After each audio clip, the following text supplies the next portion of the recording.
ربنا انک من تدخل النار فقد اخزیتہ، اے اللہ جس کو تو نے داخل کر دیا آگ میں اسے تو رسوا کر دیا،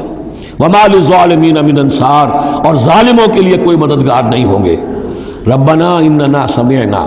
اب ایمان باللہ ایمان بالآخرت کے بعد اب ایسے لوگوں کے دلوں کے کانوں میں جب کسی نبی کی آواز آتی ہے، رسول کی پکار آتی ہے تو لبیک کہتے ہیں فوراً، دیر نہیں لگاتے، جیسے حضرت ابوبکر نے فوری طور پر دعوت قبول کر لی، اس لیے کہ ایمان باللہ اور ایمان بالآخرت تک تو خود پہنچ چکے تھے۔ جو میں نے سورہ فاتحہ کے بارے میں آپ کو بتایا تھا کہ سورہ فاتحہ کو سمجھ لیجئے کہ جو شخص اولو الالباب میں سے، ہوش مند لوگوں میں سے یہاں تک پہنچ چکا ہے،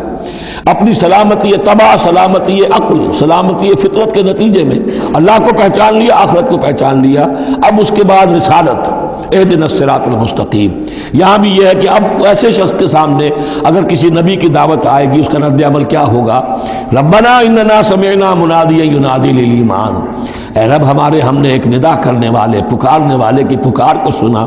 وہ ایمان کی صدا لگا رہا تھا، ایمان کی ندا دے رہا تھا، ان آمنوا بربکم، کہ ایمان لاؤ اپنے رب پر، فآمنا، تو اے رب ہمارے اب ایمان لے آئے۔ اب یہاں سے دیکھیے یہ دعا، عظیم ترین دعا، یہ جو سورہ بقرہ کے آخر میں آئی تھی، یہاں میں سمجھتا ہوں کہ بعض پہلوؤں سے یہ دعا اس سے کہیں زیادہ عظیم تر ہے۔ ربنا فاغفر لنا ذنوبنا، پیسہ ہے ہمارے رب ہمارے گناہ بخش دے،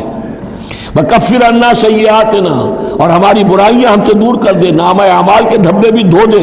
اور ہمارے دامن کردار کے جو داغ ہیں ان کو بھی صاف کر دے، وتوفنا مع الابرار، اور ہمیں وفات دیجو اپنے نیکوکار وفادار بندوں کے ساتھ۔